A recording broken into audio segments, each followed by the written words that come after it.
Now we're ready to log in to the Turing Web UI. You'll want to go to ai-video.turingvideo.com, and that's going to bring you to a sign in.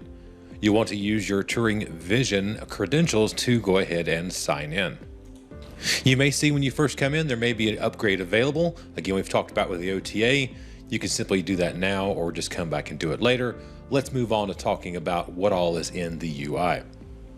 So at first you notice we're under the alerts section, and you may or may not have anything under the alerts section. If you've never configured one, then this sheet is going to be blank. I have a blank page here. In order to go ahead and get some alerts going, let's go ahead and create some. Now there's two ways to get there. One is going to be on the left-hand side of the navigation pane. You'll see alerts and notifications on the left-hand side. The other is going to be going up into the top right, and go ahead and click on the alert settings, and that'll take us to the page where we can create an alert.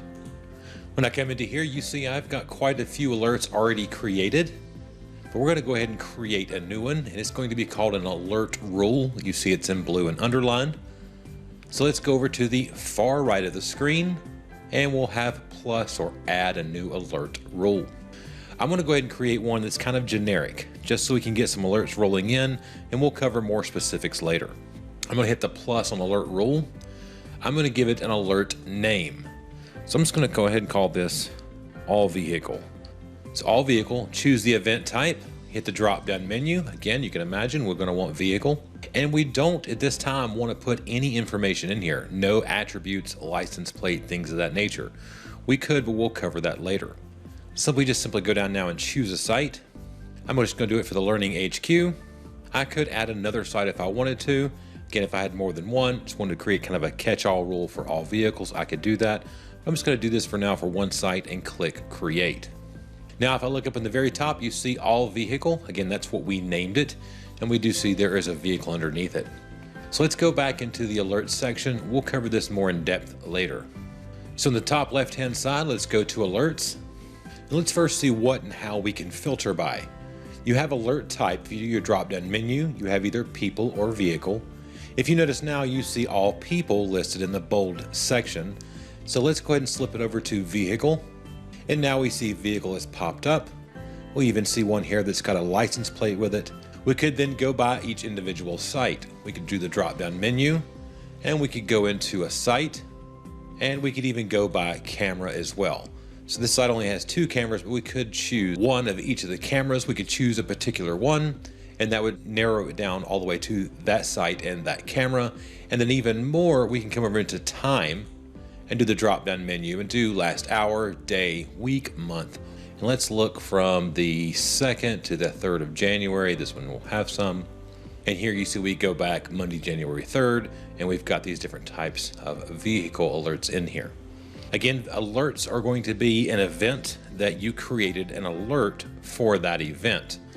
So you have to have had an alert created in order to receive that inside of the Vision platform. So let's just clear all this out. Hit the X up here in the top right. You see quickly it puts it all the way back to today. Here we are, Sunday, January 23rd on a people, defaults to a people alert. Let's go look. Let's do another vehicle. And let's just look. Here is one that had a vehicle tag with it. So if I select this, immediately it's going to pop up and start playing that. And I have some options down here with what we can do with these. And you're going to find these options in a lot of different places in here. So let's go ahead and cover them now. The first one is going to be I can view the snapshot. So the snapshot is going to be the image it took. And you see here it's circled around the tag. Anytime you have a vehicle event and you have a snapshot with it, that's going to be because it recognized a tag. So you can view the snapshot. You can go ahead and download this clip. So I can click on here and I can download it straight to my computer. I could share this clip. Again, by clicking share, I'm going to enter either their email or their phone number. So let's quickly here, I'll enter my email. Once you've entered the email, you want to make sure you do click on the right here, the little blue check. Make sure you click that, and then it's in there, it has been entered. You actually see you could add another or more emails if you wish. Just make sure whatever you enter in, you do click the little check mark to enter that. If you want to add a message, you can simply enter in whatever message you want.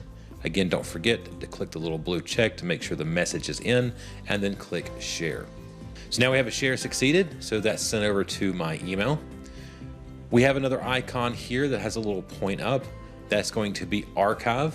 I'm going to talk about archives individually here later, but again, that's how we can go archive a clip. We can go straight to viewing the full footage, which is reaching out to the NVR and viewing the footage. Again, we'll cover this when we actually get into cameras here in just a little bit.